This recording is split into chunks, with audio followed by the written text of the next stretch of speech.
Hello everyone, welcome back to my YouTube channel, welcome back to my another video. আশা করি সবাই সুস্থ আছেন, ভালো আছেন এবং নিরাপদে আছেন। তো আজকে থাম্বনেল ও টাইটেল দেখে আপনারা বুঝতে পারছেন আজকে কোন টপিকটি নিয়ে কথা বলবো। আজকে কথা বলবো ইভেন এই ডিসকভার 125 এই বাইকটি নিয়ে। আসলে এই বাইকটি শীতের দিনে আসলে এই বাজাজ কোম্পানির মধ্যে এই 125 সেগমেন্টের বাইকগুলো আপনার স্টার্টের একটু প্রবলেম হয়। কেমন প্রবলেম? প্রবলেমটা হচ্ছে শীতের দিনে যখন আমরা সকালবেলা এই বাইকটি বের করব তখন কিন্তু আমাদের স্টার্টে আমাদের খুবই প্রবলেম হয়। একবার যদি আমরা সচরাচর কিন্তু সকালবেলা আমরা চেষ্টা করি যে কোনো সেলফ স্টার্ট বাইক যে আমরা কিক স্টার্ট দিয়ে চেষ্টা করি সকালবেলা অন্তত বাইকটি স্টার্ট দেওয়ার। এটা আমাদের সবার ক্ষেত্রে আমি বলবো যে আপনারা প্রত্যেকটা সেলফ স্টার্ট বাইক অবশ্যই সকালবেলা কিক দিয়ে স্টার্ট করবেন। সেক্ষেত্রে সবাই কিন্তু কিক দিয়ে স্টার্ট করে, অনেকেই আবার সেলফ মারে। এখন বলবো যে তারপরেও কিন্তু কিক মারার পরেও কিক দিয়ে যখন স্টার্ট করব আমরা বাইকটা, তারপরেও থ্রোটল নিতে একটু সমস্যা হয়। তো সে একটু খালি সমস্যা না ভাই, ভালোই সমস্যা হয়। অনেকেরই খুব ঝামেলা মনে হয়, বিষয়টা অনেক পেইন মনে হয়। আসলে এই ডিসকভার 125 বাইকটা কেন সকালবেলা এতটা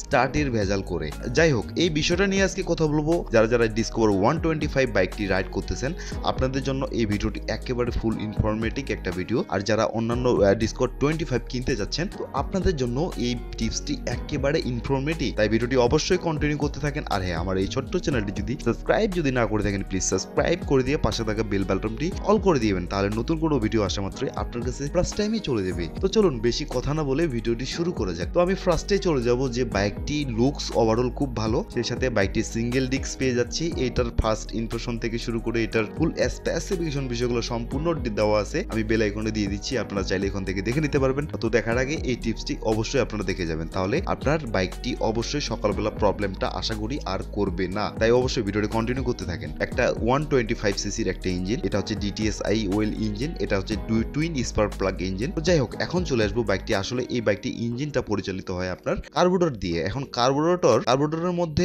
একটা জিনিস আছে যেটা হচ্ছে পিস্টন বলি আমরা অনেকেই, যেটাকে অনেকে আবার ভালভ বলা হয় এটাকে। তো যাই হোক, এই কার্বোরেটর পিস্টন থেকে আপনারা কার্বোরেটর পিস্টনটা সুন্দর করে ওখান থেকে খুলে নেবেন। তো আপনারা হয়তো আবার নিজেরা পারবেন না, এটা যদি কোন টেকনিশিয়ান থাকে, টেকনিশিয়ানের কাছে যাওয়ার পর কার্বোরেটর থেকে কার্বোরেটর পিস্টন অ্যাটলিস্ট যেটাকে বলা হয়, তো এই পিস্টনটাকে একটু খুলে নেবেন। খুলে নেওয়ার পর স্প্রিংটা বের করে ভিতরে আপনার ভিতরে একটা কাঠি আছে। কাঠিটা হচ্ছে মেবি এটা হচ্ছে আপনার উপর নিচ করে এটাকে হচ্ছে অ্যাক্সেলারেশনে ফুয়েলটা আছে, এই ফুয়েলটাকে আপনার এই পিস্টনটা যখন থ্রোটল দাবাবেন তখন একবারে আপনার ফুয়েল অ্যাটলিস্ট বাতাস দুটা কিন্তু একসাথে চলে যায়। তো যাই হোক, এটা একটু মেনটেনেন্স করবেন, কেননা শীতের দিনে আপনার এটাকে ওই যে নিচে যে কাঠিটা দেখতে পাচ্ছেন এই পিস্টনের ভিতরে একটা কাঠি থাকে, এই কাঠিটাকে খুলে নিয়ে দেখেন যে এটা কিন্তু আপনার নিচে কিন্তু আপনার এটা একটা প্লাস্টিকের একটা রাবার বা ওয়াশার যাই বলেন আপনারা, এটা কিন্তু দেওয়া আছে। তো ইভেন এই জিনিসটাই আপনারা একটু গুরুত্বপূর্ণ ভাবে দেখেন। এই যে নিচের দিকে যে ওয়াশারটা দেখতে পাচ্ছেন আপনারা, এই ওয়াশারটা কিন্তু উপরের দিকে ছিল। কাঠিটার এই যে পিস্টনের ভিতরে যে কাঠিটা বের করলাম আমি, এই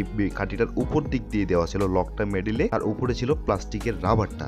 ইভেন এটা কিন্তু নিচে দেওয়া হয়েছে, যার কারণে বাইকটি স্টার্টের কোনো ভেজাল করে না এবং কি স্টার্টের কোনো ঝামেলা করে না। যাই হোক, এই জিনিসটা যদি আপনারা অ্যাপ্লাই করেন অবশ্যই আপনার বাইকটি শীতের দিনে ভালো ধরনের অ্যাক্সেলারেশন পাবেন, ভালো ধরনের মানে স্টার্ট হবে সকালবেলা মেবি। যাই হোক, এই জিনিসটা আপনারা অ্যাপ্লাই করবেন, তখন দেখবেন যে বাইকটি অবশ্যই শীতের দিনে আপনার অবশ্যই ভালো একটা দিবে এবং ভালো স্টার্ট হবে, কোনো ভেজাল হবে না। এটা নিচে দেওয়ার কারণ হচ্ছে একটু যখন আপনারা থ্রোটলটা দাবাবেন তখন কিন্তু ইভেন এখান থেকে বাতাস এবং কি ফুয়েলটা যেই ভিতর দিকে চলে যাবে আপনার ইনটেক ভালভের দিকে, তো সেটা কিন্তু আপনার একেবারে চলে যাবে এবং কি খুব সুন্দরভাবে স্মুথলি ভাবে যেতে পারবে। আর যখন এই ওয়াশারটুকু আপনারা নিচে উপরের দিকে দিবেন তখন কিন্তু অনেকটাই বাতাস কম যাবে, যার কারণে হচ্ছে একটু আপনারা শীতের দিনে অন্ততভাবে শীতের দিনে অনেকটাই সাপোর্ট পাবেন। অনেক শীতের দিন আসতেছে, অনেক ঠান্ডার দিন আসতেছে, যার কারণে এই টিপসটা আপনারা যদি একটু কাজে লাগান অবশ্যই আপনার বাইকটি সকালবেলা কখনো ঝামেলা করবে না স্টার্ট করতে, এবং কি বাইকটি অবশ্যই প্রতি সকালবেলায় আপনার অতটা ঝামেলা করবে না। একটু ঝামেলা করতে পারে, স্বাভাবিক, এটা শীতের ক্ষেত্রে যে কোনো বাইকেই করে। 125 এই বাইকটি নিয়ে আমি আবারও আসবো নতুন কোনো বিষয় নিয়ে, নতুন কোনো টিপস নিয়ে, যেন আপনাদের উপকারে আসে। এবং আজকে এখান থেকে বিদায় নিচ্ছি। সবাই সুস্থ থাকবেন, ভালো থাকবেন, আর দেখা হচ্ছে নতুন কোনো বাইকের রিভিউ নিয়ে, নতুন কোনো বাইকের টিপস নিয়ে, নতুন কোনো বাইকের ব্লগ নিয়ে। আশা করি সবাই সুস্থ থাকবেন, ভালো থাকবেন, নিরাপদে থাকবেন। আর হ্যাঁ, আরেকটা কথা, বাইক রাইড করার সময় অবশ্যই সার্টিফাইড হেলমেট ইউজ করবেন। সেফ রাইড মানে হ্যাপি লাইফ। তো আজকে এখান থেকে বিদায় নিচ্ছি। সবাই সুস্থ থাকবেন, ভালো থাকবেন, দেখা হচ্ছে পরের ভিডিওতে।